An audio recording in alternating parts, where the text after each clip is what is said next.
Well, good afternoon, everyone, and welcome to today's colloquium.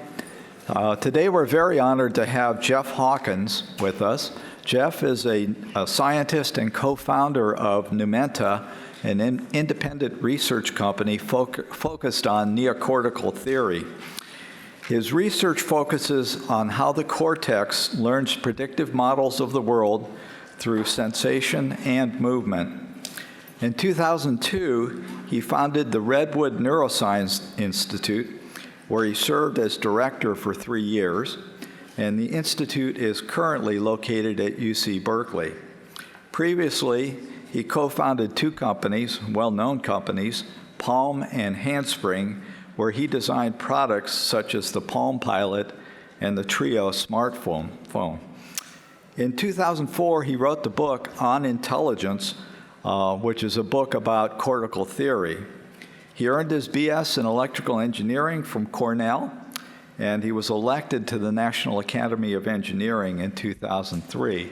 So let's welcome Jeff to the lab. Thanks, Dan. Thanks, and it's a pleasure to be here. This is a pretty prestigious series of speakers you have here. It's my first time visiting APL, not my first time at Johns Hopkins, but and I'm excited to talk today because actually I'm going to be presenting some new material that hasn't been presented anywhere else, and so you're my guinea pig. I'm trying this out on you. I'm going to be giving another talk in a few weeks in Europe on the same topic. So as Dan mentioned, I run a small research team in Redwood City, Northern California. We have about 10 employees, 10, 12, depending how you count. And we just do theoretical neuroscience. We don't do experimental work, but we work with experimental labs. Our goal is to reverse engineer the neocortex and figure out how it works. That's a very ambitious goal, but it's achievable. And we should all strive to do things that are ambitious. So the title of my talk is Location, Location, Location, a framework for intelligence and cortical computation. The word framework actually comes from an article that Francis Crick wrote in 1978, the famous biologist who was then turned his attention to neuroscience. And he said, he wrote an essay called Thinking About the Brain, in which he sort of summarized the current state of neuroscience. And he said, look, we have all these theories, all this data. We have tremendous amounts of data. This was in 1978. Tremendous amounts of data, but we have no theoretical basis for understanding it. And he said, what we need is a framework in which to interpret all these different approaches. And not even a theory, but a framework to think about what the brain does. We just don't even know what it's doing. And that word stuck with me, and I've used that my entire career. I've been working on this for 39 years, although, as Dan pointed out, in the middle there, I took 15 years off to work part-time on building computing companies. But everyone knew who worked for me that really brains was what I was doing. And so I got back to it. So we've made some real progress on this problem in the last couple of years, and I want to tell you about it. So let's just jump right into it. That's a picture of that's a drawing of a human neocortex. And a human is about 75% of the brain, and volume-wise. There's the other 25% is like a little post that's shoved up inside of that, which I'm not showing here. The old part of the brain does things like the autonomic functions, breathing and heart rate and so on, reflex behaviors, even like walking and running are controlled by the old parts of the brain. Emotions and so on. But the neocortex is really the organ of intelligence. And of course, in humans, it got very, very large. All mammals have one, and in our size, it's big. It's the organ of intelligence. Everything that any human has ever done of consequence is done by that organ, by those neurons in the neocortex. Science, engineering, math, language, arts, it's all been the product of that thing. There's about 15 to 20 billion neurons in the neocortex. Maybe 50 to 100 trillion connections between them. Now, despite all the effort that's been going on to study this organ, and it's been going on for over 100 years, and there are literally thousands of papers, now I'm not joking, thousands of papers that have been published about the anatomy and the physiology and other aspects of the neocortex, how it works is still largely a mystery. And I believe that solving this is actually the most important scientific problem of all time. And why do I say that? It's because it is everything that is humanity. And if we say, oh, we have a theory about, of time or the space-time or something like that, that's done by this organ. How do we know if it's right or wrong? What are the limits of what it can do? So basically, the whole concept of epistemology, or the theory of knowledge is based on this thing. This is what we are as a species. That's the only thing that makes us unique. And I also believe that when we solve how this thing works, it's going to be really a monumental event in the evolution of our species. And I'm going to talk about at the end of the talk here how it might change the world for us a bit. And I'm going to argue today we're much closer to solving this than you might think. My talk outline is the following. I know that there are some neuroscientists in the room here. I know that there's not some neuroscientists in the room here, so I'm going to bring everyone along with me. I'm going to start with some basics about the neocortex. Then I'm going to talk about the recent advances we've made, and then I'll talk about implications at the end of my talk. All right, so let's just start. A few basics. This is my model of a neocortex. I carry it with me everywhere I go. It's about this big in area, about 1,500 square centimeters. And it's a little bit thicker. It's about 2.5 millimeters thick. So if you could take it out of your head and iron it flat, it would be about this big. And as I said already, it may be 15 to 20 billion neurons in it. If you just look at the surface of it, it's not really remarkable. You can't tell one region from another. It's all very homogeneous looking. But we do know that different areas do different things. And this was first discovered through trauma. So if someone had injury in one spot, they had a certain type of deficit. But this has been studied a lot now. So there's parts related to vision and hearing and touch and language and so on. And so it's parceled up into many, many different regions. And if you take, and you can map out how those regions connected together, and you can build maps of it. Here I'm going to show just a few. The basic idea here is that these things are organized in a hierarchy. This is a very simplistic drawing I'm showing you here. And so the visual region's in the back of your brain, and I've shown in blue there, and you might think, okay, there's a series of regions that receive input. The first one gets it from your retina, and then that projects to another region and projects to another region. This is a very cartoon-like drawing. And the basic idea is you extract some simple features and some complex features, and if you go 3 or 4 levels up the hierarchy, you start recognizing objects. A lot of people think about it this way. The reality is, if you actually map, oh, I'm sorry, I should mention here, the same sort of hierarchies exist for somatosensory, that's touch and auditory. And then you can see there's a lot of part of the neocortex that's not easily assigned to anything. And so they call these association areas and multimodal, and there's prefrontal and so on, but there's a lot of stuff that's not easily characterized. If you then actually took a brain and you look at all these regions and you look and make the specific map for them, you get a picture like this. This is a famous picture in neuroscience, at least. This is for the macaque monkey, made by Fellman Van Essen. Each little rectangle is a region of an area of that neocortex of the monkey. And the lines are basically these massive projections that go between the regions.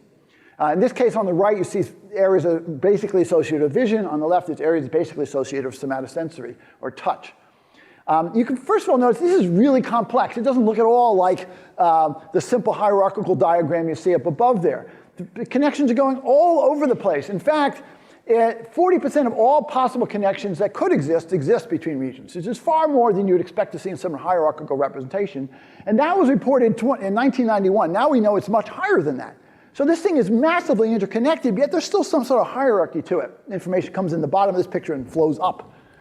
However, the most remarkable thing about the neocortex is the local circuitry is similar in all regions and across all species. So if you cut through this 2.5 millimeter thickness and you look at the circuitry in there, it's also very complex, but the circuitry looks pretty much the same everywhere. There are small variations that are well known, but pretty much it's the same everywhere, which is remarkable. The first person to notice this was a famous neuroscientist, Monica Hall. These are some of the drawings he made back around the turn of the 19th century. This is from 1899. And this was the time they first discovered these stain techniques where you could put some staining material into the cortex and only some of the neurons would get stained. And that was critical because if you stained all the neurons, the whole thing would be black. It's filled with neurons. But he could then see, oh, there's some subset. And already you start to see, on the left there, you start to see that these neurons have different shapes and they're stratified into layers. It doesn't really matter where you look in the brain. It looks like this. The other one is a different staining technique, which shows more of the projections from the cells and shows how they're connected and so on. So this started basically 100 years of research on the neocortex. And today, as I said, there are many papers that talk about the different types of cells and how they're connected and this circuitry that's involved in there. I'm not going to try to review all that. It's very complex. But here's the kind of things these are the kind of drawings that we work with in our team, where you say, okay, there's these different cell types, and these connections go between different layers, and they have different types of connections, and so on. I'll walk through this diagram again a little bit later. Now, a couple things we can say. They're all neurons, but there's dozens of neuron types, and we were just talking about lunch. When they say different types, they're just different morphologies or different connectivity patterns, or sometimes different physiology and so on, but you can differentiate them. They're organized into layers, sort of. People say there's 6 layers. Well, that's not really true. You can count them different ways and you get different numbers. But there are these prototypical projections across all the layers. So information seems to travel up and down that 2.5 millimeter. That's very clear. There's limited horizontal projections, meaning ones that spread more distant horizontally. And that only occurs in some layers. And another thing which was recently discovered is that recent, 20 years ago, 30 years ago actually, is that all regions have a motor output. So even, I show this here, the green arrow on the right, where there's a sensory input coming in and a motor output coming out. Every region that people looked at, they find that there are cells in the same location, layer 5, which project someplace elsewhere in the brain for motor behavior. And you say, well, what that could be? Like, when the visual cortex, the visual neurons, the visual columns like this, they project to a part of the brain that moves the eyes. So the parts of the brain that's seeing actually moves the eyes. And the parts of the brain that feels from your fingers and your skin moves your body limbs, and even the auditory regions of the cortex project to the part of the old part of the brain that turns your head. So sensing is always active. You can't remove motor from sensation. Now, how do we make sense of all this? There's a guy, Vernon Mountcastle. He was here at Johns Hopkins. He's like the super figure of neocortex. He passed away a few years ago. And he had this amazingly big idea. He wrote a monograph in 1978, which is very influential. And he basically said the following thing. He said, first of all the regions of the neocortex look the same because they are all doing the basic same function. They're all doing the same thing. Doesn't matter where you look. And he says what makes one region a visual region, another region an auditory region, another region a language region, is not based on its intrinsic function, but what it's connected to. This is an incredible idea. And then he went on further and he said, look, since it looks so similar everywhere, the basic circuitry, the basic algorithm of the neocortex is contained in a small section of it. And he basically said, well, you can think about roughly a millimeter square cortical column would contain this basic algorithm that's repeated. And so in a human, we have 150,000 of those columns if they were 1 square millimeter in area. This idea, in my mind, is as big as Darwin's idea of evolution. Darwin said we have this huge diversity of species, and a single algorithm led to that. Give it enough time, this is what you get. Mountcastle was saying we have this amazing diversity of our cognitive abilities, all the things we think about intelligence, all the things humans have ever done, and yet it's based on a single algorithm that's repeated 150,000 times. It's an incredible idea. It's so incredible that there's a lot of neuroscientists that all know about this, but a lot of them most of them act as if it is not true. And so when they study some part of the cortex, they talk about that part of the cortex and what it's doing. And they don't ask themselves, well, how is vision the same as touch? Is it the same as whisking in the rat and so on? But this has guided our work. There's one way you can sort of visualize this, and this is just like another cartoon drawing here. This is sort of giving you an imagination what the cortex would be like. Now, I'm showing you like these columns there, but they don't physically exist like this. You wouldn't see them. They're not demarked. There's a few places and a few animals that you can actually see columns, but generally you don't see them. But this is the way to think about it.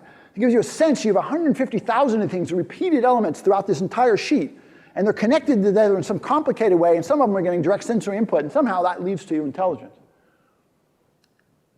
So what does the neocortex do? I mean, what is its function? You might think it's like, oh, get some inputs and then you do something. It's not really like that at all. Most neuroscientists, including myself, have come to the conclusion that it learns a model of the world. It's a predictive model. I wrote my book on intelligence. It's basically about predictive models, of how the cortex is a predictive model. But it has to learn a model of the world. When you're born, the neocortex doesn't know anything. You have to learn. You have to learn what auditoriums are, what lecterns are, what computers are, what clickers are, how a chair works, how a door works. You have to learn a specific language. You have to learn about concepts such as democracy and so on. All this has to be learned. And the way to think about it, it's a model of the world in your head. You know what these things are like. You know how they present themselves to your senses. You know where they are in the world. It allows you to navigate the world to know what it is. So the question one is, how does it learn the model of the world? So I mentioned thousands of objects that you know about, how they appear to your senses, how they appear on your visual, feeling, and auditory. We know where they're located in the world. Objects have behaviors, and we have to learn those too. Here's a simple behavior. There's a door over there, and I recognize there's a door, and therefore I predict I can open it. That's a behavior of that object. This clicker is another object that has behaviors. My smartphone has very complicated behaviors. I have to learn these behaviors. So objects have behaviors. And all learning in the case, almost all, not all, but almost all learning in the neocortex is learned through movement. You cannot learn what a building is unless you walk through it. You cannot learn what things do unless you pick them up and manipulate them and listen to them and touch them and move them around and so on. So this is a premise about how this model is learned. And the cortex can learn both physical and abstract objects. So I can learn what this water bottle is like, but I can also learn about things I can't sense directly, like the nature of time, or certain mathematics things, or perhaps the concept of such as democracy. All these things have to be part of the world model. And there's a corollary to Mountcastle's proposal, which I don't know if anyone ever points it out, but it's worth pointing out, that if the neocortex is going to do something, if it learns models of objects, then each column must learn models of objects. You can't have a common algorithm and then say, oh yeah, but that only happens over here, and this only happens over there. It's like everything has to be happening everywhere. It's hard to imagine, but that's what it says. And so this is underlying our work. This is a deduced property. If Mountcastle was right, then every column or every part of the cortex must be learning models, including morphology and location of objects and behaviors. This has to be learned someplace in the cortex, and therefore if it's learned someplace, it's learned everywhere. Okay, so now I'm going to talk about advances we've made recently, and this idea of figuring out how this organ works. So I'm going to start with a thought experiment. I did this thought experiment, it occurred about 2.5 years ago, and in February of 2016, and I was literally holding a cup just like this.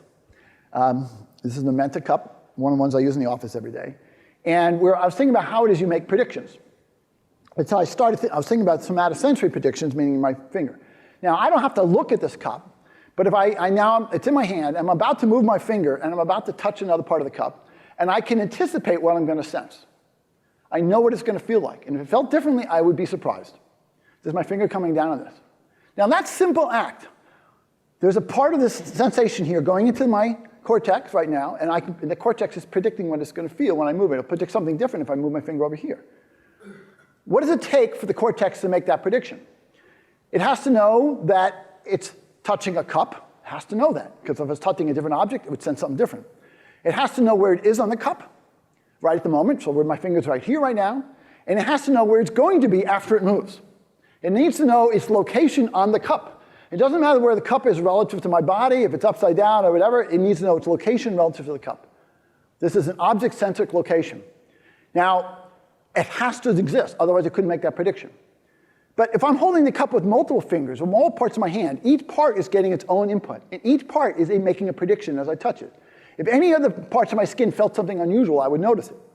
So this tells us there's a prediction going on local to all parts of my skin that are touching this thing, and each thing must know where it is on the cup. And therefore we realize that a location signal representing where you are on objects must exist throughout the sensory cortex, and therefore it exists throughout all of cortex. So we published our first paper on this a year ago. Literally, actually, it was October last year, 2017, titled The Theory of How Columns in the Neocortex Enable Learning of the Structure of the World. We said, okay, let's assume we have a column, and it's touching a cup, just like I just told you. And there's some sensory input coming from that finger, and the sensory input always arrives into layer 4 in the neocortex, and there's some sense feature that's represented there. We then said, look, there's this massive projection from layer 6, and we propose that layer 6 is actually representing a location relative to the object. And layer 6 cells project to layer 4. This is very, very well-known anatomy. In fact, the number of synapses on layer 4 from the green input, meaning from the finger, is less than 10% of the synapses on layer 4 cells. And about 45 to 50% of the synapses on layer 4 cells are coming from layer 6. It's a massive projection. And so we argued, okay, that's our location signal. Now we have in layer 4, we have both a sense feature and a location. And then we made a further proposal that these are what they call temporal pooling, or they're pooled over time, and that layer 3, this next layer, which receives an input from layer 4, can actually learn a representation of the entire object. So we went through detailed models of how this works, modeling this with pyramidal neurons and so on. I'm not going to walk you through that right now. But we modeled this and we showed that this is actually a very powerful way of modeling the structure of objects. You have a location, you have a sense feature, and then you basically build, essentially the layer 3 represents all the different features you have at different locations. It's like a CAD file, but you have to have that someplace, and we're arguing this is basically what's going on in the cortex. We showed that even a very small column can learn hundreds of complex objects this way. The capacity is surprising. We then went on to the next thing, which is we said, okay, but really we have lots of columns active at once in the brain, and they're all getting different inputs. So here I'm showing 3 fingers. Each one is touching a different part of the cup. Each one has a different location of the cup. Each one has a different sensation. And on their own, they may not be able to infer what the cup is, but there's these longer range connections in layer 3, and we showed that those connections basically allow the columns to vote. They all can be, indeterminate about what exactly they're touching, but there's an associative link between them, and therefore multiple columns can infer objects in a single sensation by voting across on object identity. And we showed how this literally, it'd be like this. If I were to ask you to tell me what something is, and you reached your hand into a black box, and you reached and you touched something, and you touched once, you wouldn't be able to tell me what it is, but then if you move it several times, you go, oh, I get it, you've touched it in multiple locations. But if you reach your hand in and you grab it with your whole hand at once, you usually can get it right away. That's because what's going on here, each part of the cortex is getting a different part, but they vote on this layer 3, and we showed how this worked. The same thing happens in vision. You may not think vision this way, but vision is not like taking a picture. The way to think about vision is your retina is an array of sensors, just like your skin is an array of sensors. And each part of that array projects to its own columns in the visual cortex, and therefore the exact same thing is happening here. That even V1, the primary visual cortex, is essentially doing the same process, trying to recognize objects, even at that low level. Okay, so the big problem with this, and when we published this paper, we didn't know how it is that the cortex, how could neurons in the cortex represent the location on the object? That seems almost impossible. How would the cortex know this? How does it know what the object is, and how does it know its location? Also, how does it represent location? What does it mean? Is it like an XYZ coordinate system? Unlikely in the brain. So we had some inklings about this when we published the paper, but we didn't put it in the paper. And over the last year, or actually 15 months or so, we've flushed this out quite a bit. And we had a suspicion. Now, so we asked the question, how can neurons represent object-centric location? And the answer is, we look at an older part of the brain. There's a part of the brain called the hippocampal complex, which includes things such as the entorhinal cortex and the hippocampus. Now these are, you can see on the human on the left, these are pretty small structures, maybe the size of your little pinky or something like that. They're tucked underneath the brain. These are old parts of the brain. They're not part of the neocortex. I show the rodent here because these are mostly studied in rodents, and all mammals have this. And you might have heard the term of grid cells. Grid cells were discovered by this couple called the Mosers, and they received the Nobel Prize for it. But the grid cells exist in the entorhinal cortex. And one of the things they do is they represent the location of the animal in an environment. And the animal means you too. So you have them as well. And so you always have a sense of where you are in the world. And that sense is in those grid cells in the entorhinal cortex. So I have a sense where I am right now in this room. And even if I close my eyes and I move over here, my sense of where I am in the room has changed. I now know I'm in a different location. I know the podium's further away. I know I'm closer to Dan. And I come back over here again, and I know I'm closer to the podium again. So these are happening in your head too. And that idea where you are is encoded by these grid cells. This is your body relative to the environment. The big idea we had was the following, that the grid cell mechanisms that were evolved many years ago for navigation in the world, so knowing where you are in the world, that's what they do.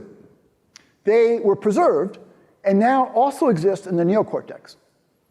And these cortical grid cells, I'm going to call them, they define a location-based framework for understanding how the neocortex works. That is, every column, I'm going to argue, has these grid cells. And now I have a completely different way of thinking about how the neocortex works. I'm going to walk you through that coming up next. Now, the first thing I have to do is I have to explain a little bit about how grid cells work. It is not obvious. It's not easy. Most people have to take multiple presentations to get it and make it. And also, I was talking to Grace at lunch today. Some of this is controversial. I'm not going to describe all the different controversies. I'm just going to get to the basics. There's a lot of things that are unknown about grid cells, but there's a lot of things that are known about grid cells. So I'll give you the basics. Imagine you had an animal moving around in an environment. Here we saw a little rat. And then I stuck a probe onto one of its grid cells in its entorhinal cortex. And I see when that cell becomes active and when it's not active. So sometimes it's active, and most of the time it's not active. What do you find out? You find out that that cell becomes active at different locations in that room, represented by these red circles. So when the rat's in that red circle, that cell becomes active. When he's not in one of those red circles, it doesn't become active.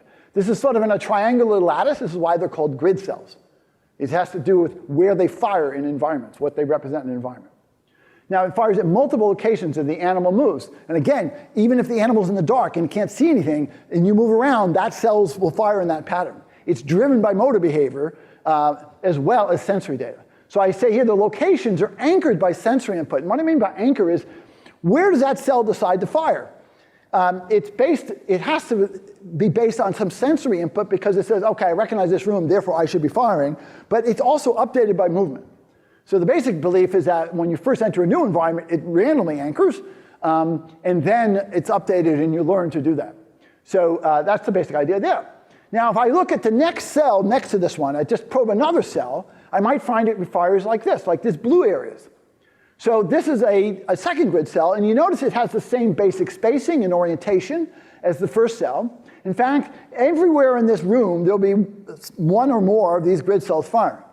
And so every area is covered, but it's still in this triangular lattice. And so you can make the observation that grid cells represent your location, but they can't represent a unique location. It could be any one of those spots if the red cell's firing, any one of those spots if the blue cell firing. That's not very useful. But here's the trick that evolution seems to have come up with. You have multiple grid cell modules. The modules differ by their spacing and their orientation. So here I show the original one I had on the left there with the red dots, and now I show a different module on the right with the green dots, and you notice that they're spaced out a little bit more and they have a different orientation to the room. Now, if I want to know where I am in the room and I look at the red circle, the red cell, I won't be able to tell. If I look at the green cell, I won't be able to tell. But if I look at the combination of what cell's firing in module 1 and what cell's firing in module 2, that turns out to be unique. And so you can then say, by looking at the two modules, I can tell you exactly where I am. And the capacity of the system can get very large. It goes up exponentially with the number of modules and some other things. So you can represent very, very large location spaces this way. And the animal can have a representation of where it is. And whenever the animal moves, these positions in each module change, and you get a new, unique location for where you are in the world. And I want to make a point of this. If the grid cell modules, and they anchor independently, meaning one side's which cell is going to be active, and the other which cell is going to be active, another one independently of each other, and their orientations are independent of each other, then the position, the representation of your location is unique. It's unique in all the world. So if I want to enter one room and I anchor my grid cells, then all the locations in this room, meaning the combination of these cells, will be unique to if I enter another room and I anchor my grid cells. So the locations that are represented in the brain are believed to be unique in all places, especially for learned environments. Okay, that's our background on grid cells. Now let's go back to the theory about cortex. In the entorhinal cortex, where these grid cells are seen, the basic idea is the animal learns environments, like a room.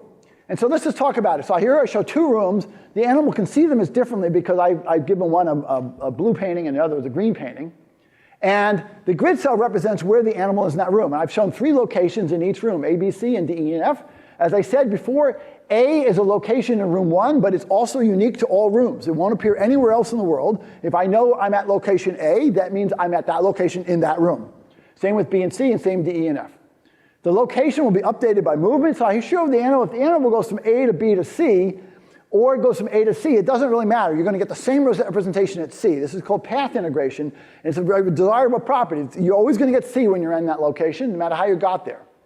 And then you can start thinking that each room, in some sense, its own location space. Every point in that room has a unique location, and you can move between them, and it's unique from all other locations in all other parts of the world. And therefore, you can define the room as a location space, all the points you can move to in that room if you decided to do so. And the basic idea is we're saying the cortex is doing something very similar. Now instead of two different rooms, I have two different objects, a pen and a cup. And so the cortical grid cells are going to represent the location of the sensor input relative to the object being sensed. And the representations are, again, unique to the object. So X, Y, and Z are just for the coffee cup, and UVW and TUVW is all for the pen. And again, as I move my finger relative to this cup, the grid cells in the cortex we propose are actually keeping track of where you are relative to that object. Notice I even point W here. W is not on the pen, but as my finger moves from V to T and it moves outside, it'll still have a representation where it is relative to the pen, in the location space of the pen. So every object in the world has its own location space. So now we go back to my figure before, and we said, well, we didn't know how these things are represented. What we think is going on is in layer 6, and I'm not going to explain why, but we think this is going on in layer 6, we believe there's grid cell modules. And the question, this was a complete proposal, a new proposal that we came up with, but actually I'll show you in a moment, there's actually now a lot of empirical evidence suggesting this is true, that there are grid cells in the neocortex. We have a paper which now describes this more full-featured circuitry with grid cells and how those grid cells interact with layer 4 and how they're used through time to infer where you are. That's the Lucas et al. Submitted, but you can't read it today. But it will be available in October. Okay, so that's where we are up to there. And now, so let's review my proposal so far before I go on. Our proposal so far is that grid cells exist throughout the neocortex in every column. They represent the location of that input to that column relative to the object being sensed, whether that's a physical object or non-physical, abstract object, doesn't really matter. Whether that input is going to have a location space associated with it. Individual columns can learn complete models of objects. This is a very foreign idea. No one thinks they have any idea how the cortex learns models of objects. We're saying it's happening every column. And it does so by integrating the input plus location over a movement. And each object has its own location space. That's going to be important in the next thing I'm going to talk about in a second. So this creates a framework for now reverse engineering the rest of the cortex. So we have a lot of problems we've been trying to solve about how cortex does things. We've had no way of attempting these things. And now we have a framework by which to think about. So I'm now going to jump into a few of these things and talk about them. Compositional structure. Everything in the world is composed of other things and relationship to each other. So for example, this little clicker here has some buttons on it. I recognize those buttons. It has a battery. There's a battery door. It's got a battery inside, and so on. It has a bunch of things. That door has a handle and hinges and pins and screws. There's all these things. And when I want to learn something new, I want to be able to learn something as a composition of other things, and not as de novo every time. So here's I'm showing my mug again because this is what we actually use to figure this out.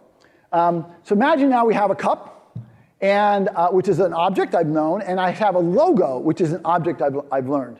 Excuse me, I know these two objects. They both have their independent identities, and now I'm going to create a new object, which is the composition of the cup and the logo. I'm using this as an example. And so we want to be able to rapidly and efficiently learn this new object, which is this cup with the logo, without relearning the cup or relearning the logo. Everything in the world is like this. Everything is structured relative to something else. So how could the neurons do this? So here's the basic idea. These two objects, cup and logo, have their own location spaces. Many say they have their own unique sets of grid cell, not grid cells, but grid cell firing patterns, which represent their location spaces. I've shown 3 locations on the cup, A, B, and C, and I've shown 3 locations in the location space of the logo, X, Y, and Z. When the logo is on the cup, A and X are physically co-located. We're talking now they're physically on top of one another, and so is B and Y, and so is C and Z.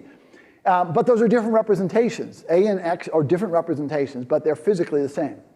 But the blue arrow there represents sort of a displacement vector. If I could figure out how to represent the equivalent point A is equivalent to X, then it applies to all points on the logo and all points on the cup, and I will define the relationship between the cup and the logo.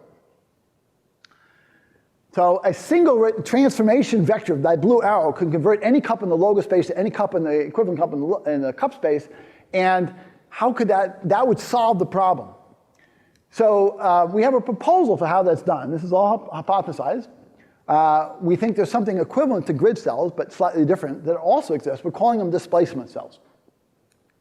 So let me walk you through the basic idea here. Now here I'm looking at 3 grid cell modules. That green dot is the neuron. It's not the location in the room. It's just an actual one of the neurons that's firing in that module. And since I have a set of modules, the set of active cells represents a particular location. In this case, it's going to represent location A on the cup. That's what I'm going to say. That's what its location is at that moment. The next moment in time, the same cells, same grid cell modules, are now representing a different location. They're representing location X on the logo. So essentially, I tended to the cup and I tended to the logo. Think of it that way. So same set of cells, but different ones are active. And now it's, again, A and then X. Well, there was a displacement that occurred in the grid cell modules. That is, you went from one cell active to another cell active, from one set of cells to another set of cells. And I'm representing those blue arrows here. That's a local displacement within the grid cell module. That little those blue arrows on those grid cell modules on their own don't tell you where this thing is. But what we're going to claim, and we've proven this, and I'm just not going to show you the evidence for it right here completely, that I can define another set of cells that are also in a modular form, very much like grid cells. So I've shown 3 modules, well, these displacement cell modules. And the active cell there represents the particular displacement in that particular grid cell module. And now what will happen is those active neurons, that set of blue dots there, actually represents the logo on the cup at a particular position. It encodes all of that. This can be as little as 20 active neurons can encode that in complex process of there's a Numenta logo on the cup and it's at this location on the cup. There's a lot of details here I'm not going through, but this is the basic idea. And this is a very elegant solution for a lot of reasons, and there aren't many ways you can solve this problem. Neurons have to solve this problem, and trust me, when you come up with a solution like this and you've been working on it for years, you have a pretty good sense of whether it's right or not. And we've been working on this problem for years. So we proposed, and then we showed that the grid cell modules and the displacement cells modules interact with each other, so it allows you to go back and forth. It allows you to say, okay, I'm looking at the cup now, but if I look at this location, I'm going to expect to see the little blue dot on the logo.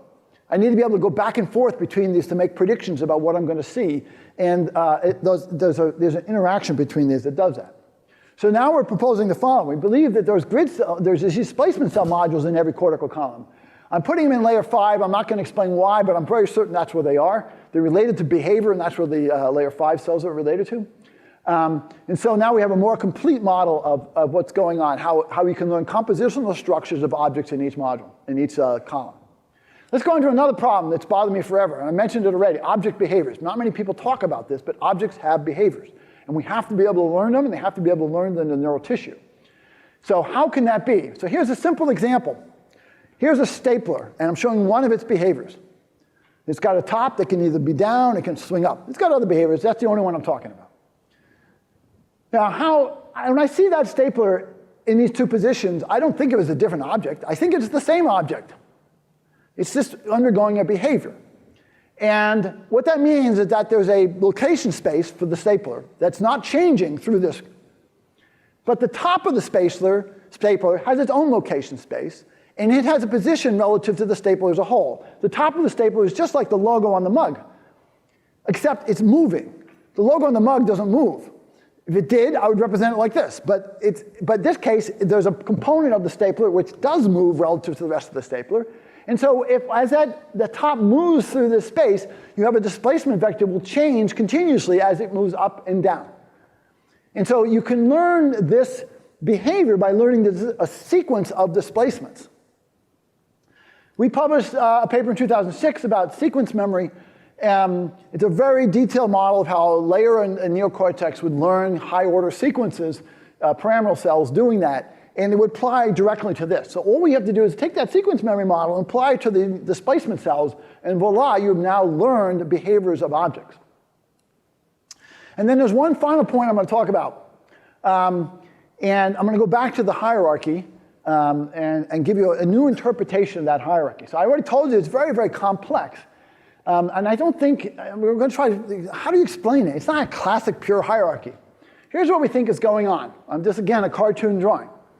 I'm showing 3 regions in a visual hierarchy and 3 regions in a somatosensory hierarchy, so touch and vision, and they're both observing a cup in this case. Now, what we think is going on is that the columns in multiple regions in both of those hierarchies are learning models of the cup. There are many different models of the cup going on simultaneously. Some are sensory, some are visual. They all are building their models on different part of the sensory space, if you will.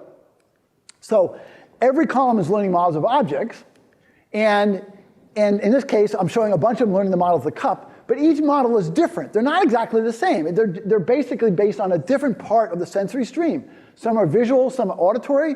Some are visual, some are tactile. Some may be coming from your fingers or your palm. Others may be different parts of the retina, and so on. So they're not identical. I could have some being based on color, some not being based on color, etc. Some being based on vibration, some not being based on vibration. And so, but anyway, if two columns were learning the same object, if they're observing the same object at the same time, then connections between them are useful. They can vote. And so they can come to a consensus. And so I've shown here in green, there's these zillion connections in the cortex which go across modalities, even low down in the modalities. They go across the hemispheres. They go all over the place. They don't make sense in a hierarchical format. But they make sense in this model. Basically, anybody who's observing the same and modeling the same object makes sense for them to connect in certain layers. And that's what you see. It solves what is called the sensor fusion problem. If you're not familiar with this, essentially you say I have a model of an object such as this water bottle here. Well, my model includes not only what it feels like and what it looks, but it also has a temperature to it. It also has certain sounds. And how do I learn a single model of this thing that has all these attributes, and at any point in time, only some of those attributes are important, and other times are not, and sometimes I use those attributes for something else. It's a really complex way of saying how do we build models of the world. It's called the sensor fusion problem. The answer to the sensor fusion problem is that instead of having one model that incorporates all these things, you have 1,000 models. Each one is different. And therefore, you unite them through their voting process. You don't create one model of them. All right, I'm not going to go through this in detail.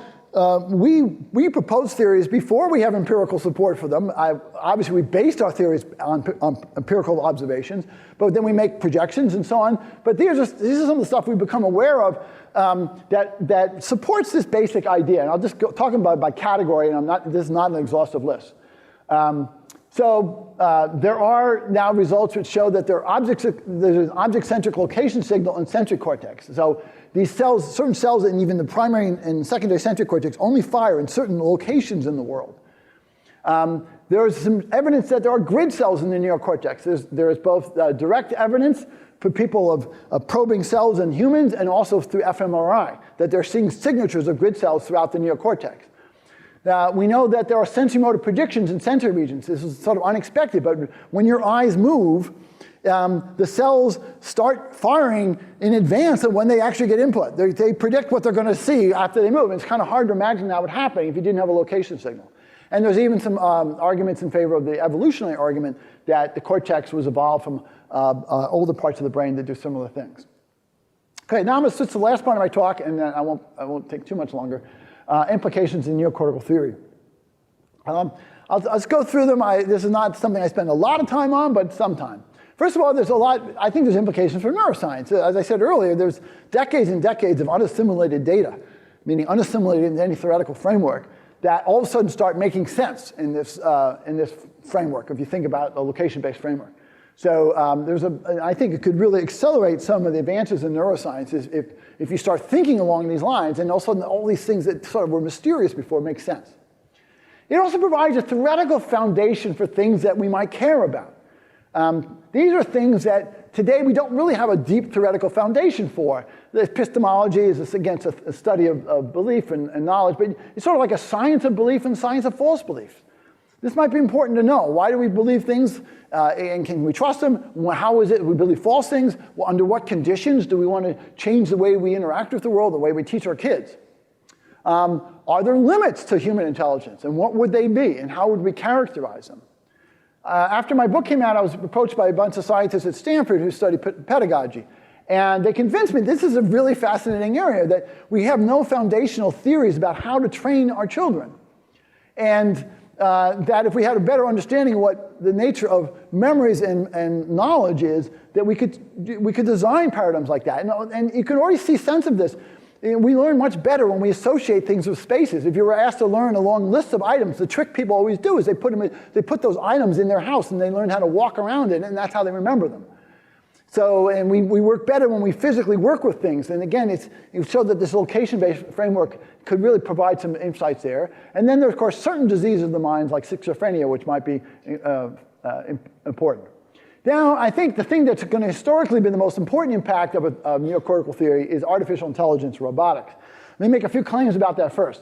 I'm going to just claim, and not support it in any other way, that true AI, meaning that where we're going to be 20, 30 years from now, is going to have the following attributes. It's going to have to adopt the 1,000 brains model of intelligence. I don't see how you can really create a sensor fusion model of very flexible systems without it. I believe that's going to be part of it. And each model is going to be built on an object-centric locations and location spaces. This is so fundamental now. It's obvious to me how this works. I can't imagine you could build a model of the world without it. You know, how could you not? It's like saying I'm going to build a model of a car without using a CAD program. I'm just going to do it with pictures. You can't do that. Compositional structure is going to be a component of it, and it's going to be embodiment. You have to have some sort of embodiment so that you have to learn through movement. Today's neural networks don't do this. True AI does not have to be human-like. We can make these systems much faster, a million times faster. We can make them larger, more memory, or smaller. We can use all kinds of different sensors. We don't have to use the sensors humans have. The architecture of the 1,000 brains model could be physically distributed. It doesn't have to be all in one spot. I'm not sure why you would do that, but I bet you it's going to happen, and it's going to be interesting to think about. And then, of course, there's new embodiments. You don't have to have a body like a human or like any other animal. They could be even virtual. The important thing is that you have some movement vector that updates your input in a structured way, and that there's some dimensionality to the space you're working in. And it doesn't have to be 3 dimensions or 2 dimensions. It could be our understanding right now, the grid cells, they work in any n dimensions. We have a paper coming out about that. So you can have a virtual agent that's walking around in cyberspace or something. So now let's go back to this. What are the implications for neocortex theory on machine intelligence robotics? First of all, I find this very exciting. In the future, and don't ask me what year, we can build purpose-built brains, maybe for mathematics and physics. You know, Einstein's brain was very, very much like your brain. It was just slightly tweaked. Not a lot. You cook apart, you couldn't tell the difference.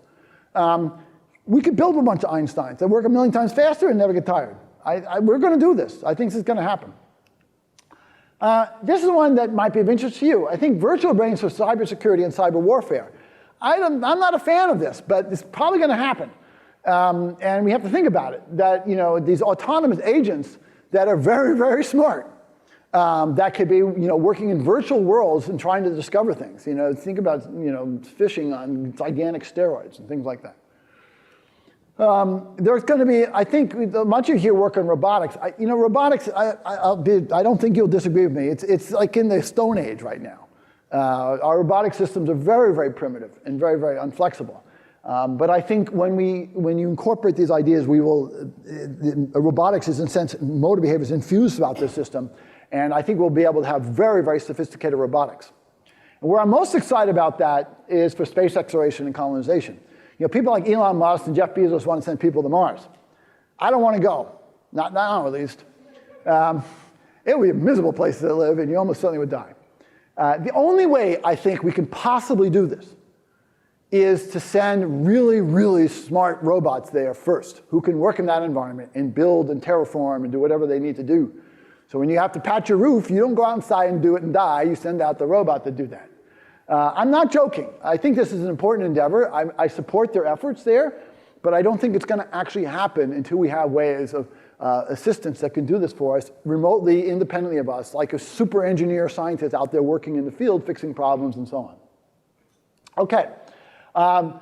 This is the team at Numenta. These are the 5 researchers I work most closely with on these ideas. The displacement cell idea first came up with Marcus Lewis, and I'm done with my talk. Thank you.